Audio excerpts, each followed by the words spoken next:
بسم اللہ الرحمن الرحیم۔ السلام علیکم، ویلکم ٹو مہم کہانی۔ پلیز چینل کو لائک کر دیجئے، اگر آپ نے ابھی تک چینل کو سبسکرائب نہیں کیا تو سبسکرائب کر دیجئے اور کمنٹس میں اپنی رائے ضرور دے دیا کیجئے۔ چلتے ہیں ناول کی طرف۔ مورے ہم راحمہ آپی سے مل کر آتے ہیں۔ اسرا کمرے میں گئی تو نرمین راحمہ کے پاس بیٹھی تھی اور وہ دونوں مسکراتی باتوں میں مگن تھیں۔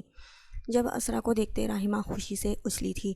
نرمین نے آنکھیں پھاڑے اس کا اچھلنا دیکھا تھا اور پھر اس کا ہاتھ کھینچتے واپس بٹھایا تھا۔ کیا کر رہی ہیں راحمہ آپ؟ فردان لالا نے ہمیں سختی سے کہا ہے آپ کا خیال رکھنے کے لیے۔ اگر انہیں پتہ چل گیا کہ آپ اس طرح اچھل کود رہی ہیں تو آپ سے خفا ہو جائیں گے وہ۔ نرمین نے اسے سمجھایا تو اسرا بھی ہنستی ہوئی اس کے پاس آ کر بیٹھی اور اسے گلے سے لگایا۔ کیسی ہیں آپ راحمہ آپی؟ راحمہ نے مسکراتے سر اس بات میں لایا۔ آپ کیسی ہیں اسرا؟ نرمین نے پوچھا تو وہ بھی مسکرانے لگی تھی۔ ہم تو بے حد خوش ہیں راحمہ آپی نے ہمیں ایسی خوشخبری سنا دی ہے کہ دل کر رہا ہے ہم ایک ایک کو پکڑ کر بتائیں کہ ہم پھپھو بننے والے ہیں۔ کھلکھلاتے بتایا تو راحمہ اور نرمین نے اسے اس طرح خوش دیکھتے دل میں دعا دی تھی۔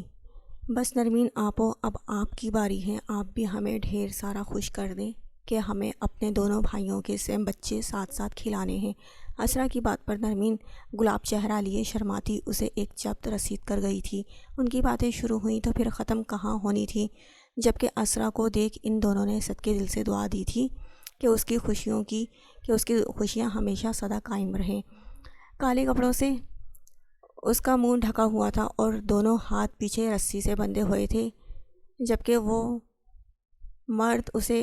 دو مرد اسے گھسیٹتے ہوئے ایک کمرے میں پھینک گئے تھے۔ کسی نے اس کے پیچھے سے آتے چہرے پر سے کپڑا ہٹایا تو ملک فراز کی آنکھیں چندیا گئی تھیں۔ روشنی پڑتے ہی خود کو نارمل کرتے اس نے نظریں کھول کر سامنے دیکھا، جہاں ملک شہباز ادمری حالت میں پڑا تھا۔ پورا جسم خونم خون تھا، برہنہ جسم پر کسی نے شدید کوڑے مارے تھے جس سے اس کے جسم کے ہر حصے سے خون بہہ رہا تھا۔ اپنے جوان جہان بیٹے کو اپنے سامنے یوں اس حال میں پڑے دیکھ ملک فراز کی آنکھوں میں آنسو آئے تھے۔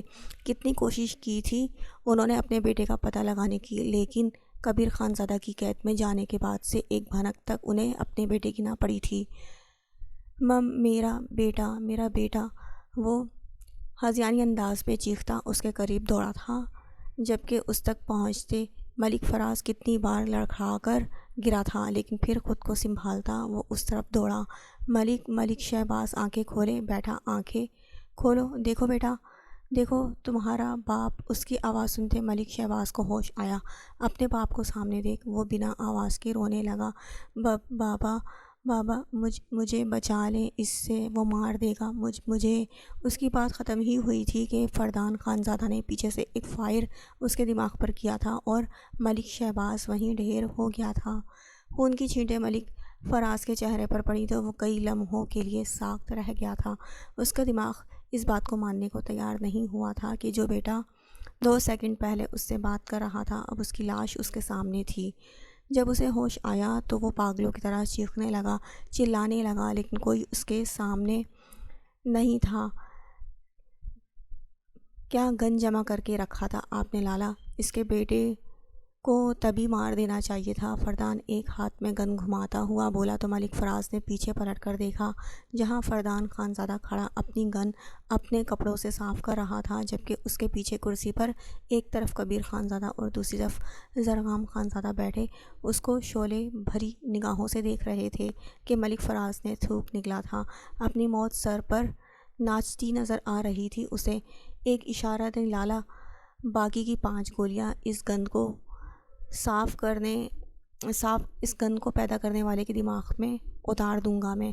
فردان نے آنکھوں میں غضب لیے بولا تھا کہ ملک فراز پیچھے کی طرف کھسکا۔ نہیں، کبیر خان زادہ کی بہن کو مہرے کے طور پر استعمال کرنے والے کو اتنی آسان موت نہیں ملے گی۔ کبیر کی سرد آواز سنتے ملک فراز کے جسم میں چونٹیاں رینگنے لگی تھیں اور اپنے چہیتے بیٹے کی اتنی بھیانک موت دیکھ کر وہ سانس لینا بھول گیا تھا۔ بچے بڑوں سے سیکھتے ہیں، اور ملک فراز جو خود ہمیشہ شراب و شباب جیسی لت کا شکار تھا اور اس کی اولاد بھی اسی کو دیکھ کر بڑی ہوئی تھی۔ دونوں باپ بیٹوں نے مل کر نہ جانے کتنی لڑکیوں کی زندگی اجاڑی تھی کہ آج ان کا یہ انجام ان کے سر پر آ کھڑا ہوا تھا۔ دیکھو تم نے میرے بیٹے کو مار دیا، پلیز مجھے جانے دو، وہ روتا ہوا بولا تو فردان اس کی بات سنتے مسکرایا۔ تیرا بیٹا تو ویسے بھی اس دھرتی پر بوجھ تھا، خود سے کم جہاں پاک۔ فردان کی بات ختم ہوتے زرغام اپنی جگہ سے کھڑا ہوا تھا۔ تاثرات بلا کے سر تھے جبکہ آنکھیں انگارے اگل رہی تھی۔ اس درندے نے اس کی بیوی کو نوچنے کا حکم دیا تھا، یہ سوچتے اس کے جسم میں غصے کی شرارے دوڑنے لگے تھے۔ ہاتھ میں بلیڈ نما کٹر تھامتے وہ قدم قدم چلتا اس کے قریب ہوا تو ملک فراز بھی پیچھے کی طرف کھسکا۔ گھٹنے کے بل بیٹھتے زرغام نے اس کی آنکھوں میں دیکھا تو ملک فراز کا سانس بھی سینے میں اٹکا۔ زرغام خانزادہ کی آنکھوں سے ہی وحشت ٹپک رہی تھی کہ ملک فراز کے جسم میں کپکپاہٹ شروع ہوئی تھی۔ پیچھے کبیر خانزادہ ٹانگ پر ٹانگ جمائے ایسے بیٹھا تھا جیسے سامنے اس کا کوئی فیورٹ شو اسٹارٹ ہونے والا ہو، جبکہ فردان بھی اس کے برابر ہی کھڑا سرد مسکراہٹ کے ساتھ زرغام کو دیکھ رہا تھا۔ وہ دونوں جانتے تھے جب زرغام غصے میں پاگل ہوتا ہے تو وہ انسان نہیں رہتا، پھر سامنے تو خود ایک درندہ تھا جس کو زرغام ہنستے کھیلتے چیر پھاڑ دیتا کہ اس نے زرغام خانزادہ کی بیوی پر وار کیا تھا۔ ہاتھ میں کٹر تھامتے زرغام نے آگے بڑھایا تو ملک فراز اس کٹر نما آلے کو دیکھتے چیخ نکلی، لیکن زرغام کا ہاتھ نہ تھمے۔ تجھے ایک بار بھی خوف کیسے نہیں آیا میری بیوی پر حملہ کرتے ہوئے؟ تو کیسے بھول گیا وہ کسی کی بہن، کسی کی بیوی ہے؟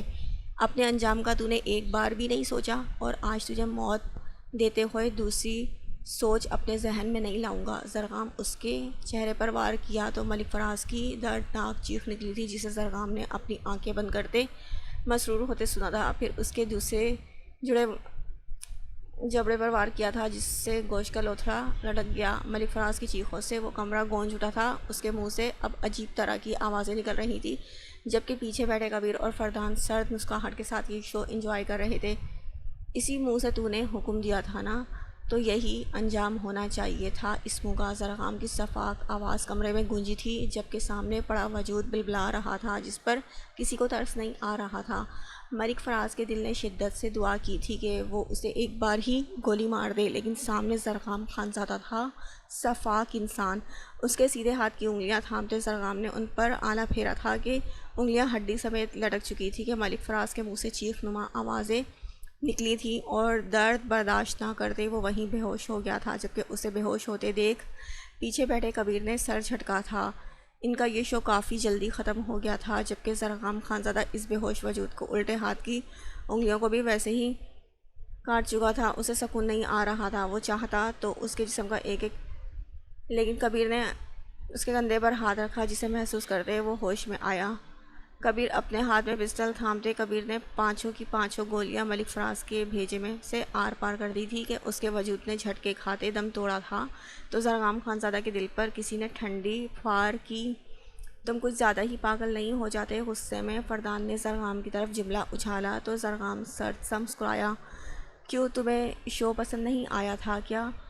ارے شو تو بہت انٹرسٹنگ تھا، مزہ آ گیا، فردان نے ہنستے ہوئے کہا تو زرغام بھی دل کھول کر مسکرایا، جبکہ پیچھے کھڑے کبیر نے اپنے آدمیوں کو ہدایت دی جو ملک فراز اور ملک شہباز کی لاش کو اٹھاتے لے جانے لگے تھے۔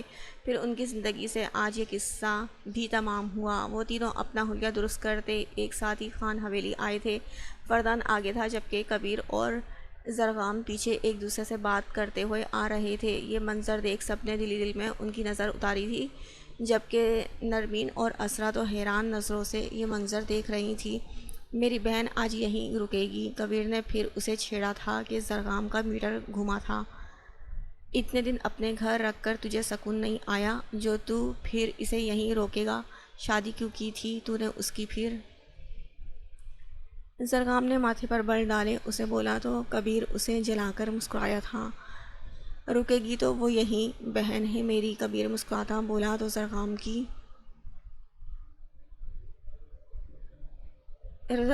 کے سینے میں آگ لگی تھی۔ بیوی ہے میری، ابھی اسی وقت میرے ساتھ گھر جائے گی، زرغام نے جتا کر بولا تو کبیر نے طنزیہ اس کے اوپر ہنسا تھا۔ لیٹس سی، کبیر مسکراتا آگے اسرا کے قریب بڑھ گیا تھا جو فردان کے حصار میں کھڑی اسے مبارکباد دے رہی تھی۔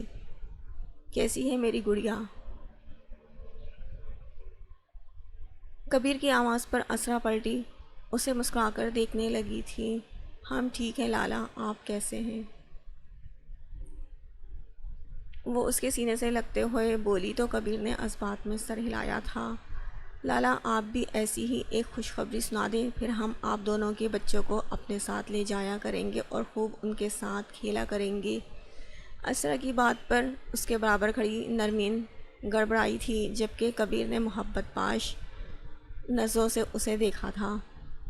اپنی زندگی کے لالے پڑے ہیں اور اسے دوسروں کے بچوں کو کھلانا ہے۔ زرغام آنکھیں گھماتا دھیمی آواز میں منایا تھا، گڑیا آپ دعا کریں اس پاک ذات سے، اپنی رحمت کی برسات کرنے والا وہی ہے۔ کبیر کی بات پر سب نے مسکرا کر صدقے دل سے ان کے لیے دعا کی۔ ہاں تو آج آپ یہیں رک رہی ہیں نا؟ کبیر نے زرغام کی دم پر پیر رکھا تھا کہ وہ جلتا شعلہ بھری نگاہوں سے اسے گھورنے لگا۔ اسرا نے گڑبڑا کر زرغام کی طرف دیکھا جو اسی کو گھور رہا تھا۔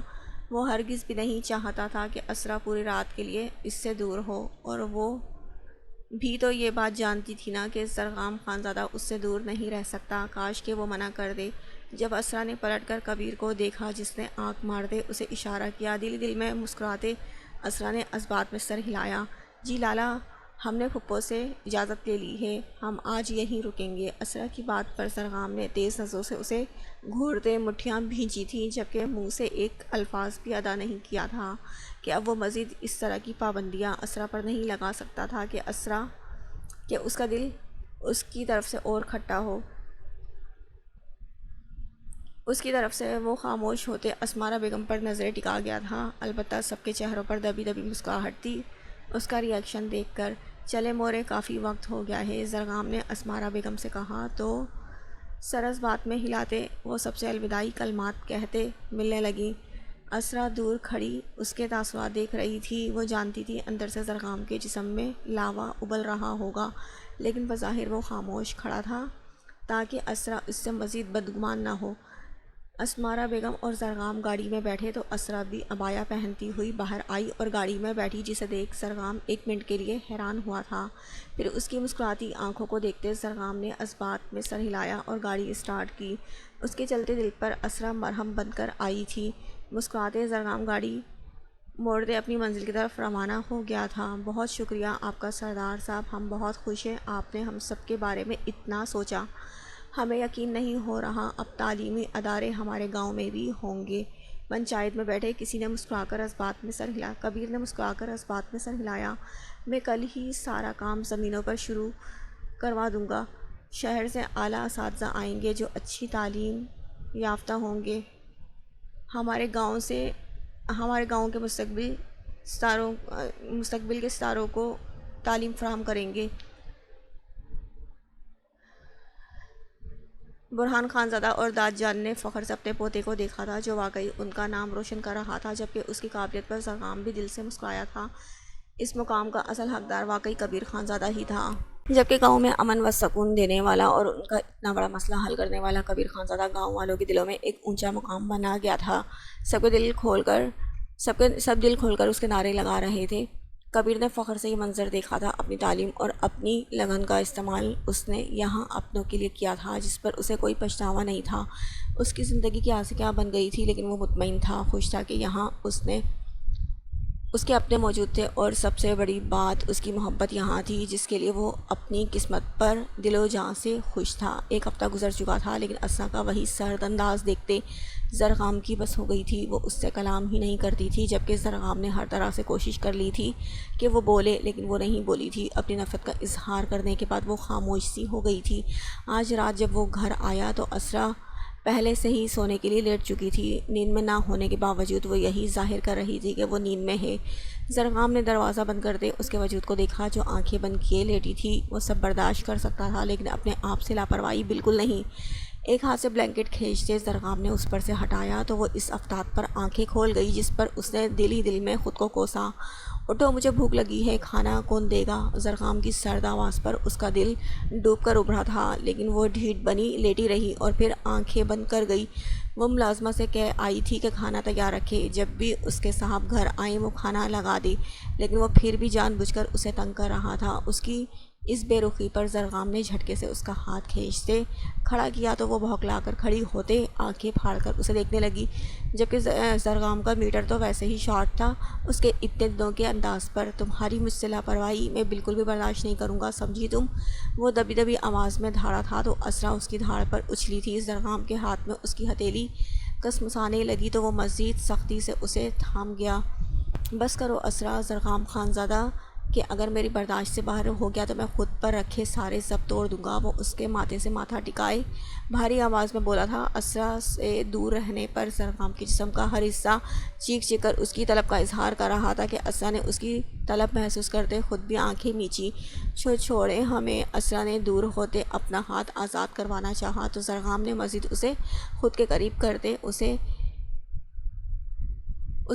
کمر سے تھاما تھا۔ مجھ سے مت بھاگو کہ تمہارے سارے راستے یہیں میری پناہوں میں ہیں۔ تمہاری منزل زرغام خانزادہ کی پناہ ہے۔ زرغام کی بات پر آنکھیں کھولتے اسرا نے اس کا چہرہ دیکھا جو ضبط سے لال تھا اور آنکھیں اس کے صبر کی گواہی دیتی سرخ تھیں، بھوری آنکھیں جو اس ضبط کے چکر میں مزید نشیلی لگ رہی تھی کہ اسرا ان آنکھوں پر سب ہار سکتی تھی۔ وہ دیوانی تھی اپنے خان کی، وہ کیسے اس سے دور تھی؟ اس بات کا اندازہ شاید زرغام خانزادہ کو نہیں تھا، کیونکہ وہ ظاہر نہیں کرتی تھی۔ ہمارا ہاتھ چھوڑیں، آپ کے لیے کھانا لے کر آتے ہیں۔ اس بار اس کے حصار میں تھم کر نرم لب و لہجے میں بولی تھی کہ زرغام اسے کئی لمحے دیکھے گیا اور پھر آہستہ سے اس کا ہاتھ چھوڑ گیا۔ وہ دوپٹہ اوڑھتی کمرے سے باہر نکلی تو زرغام نے ماحول میں چھائی اسرا کی خوشبو میں گہرا ساز بھرا تھا۔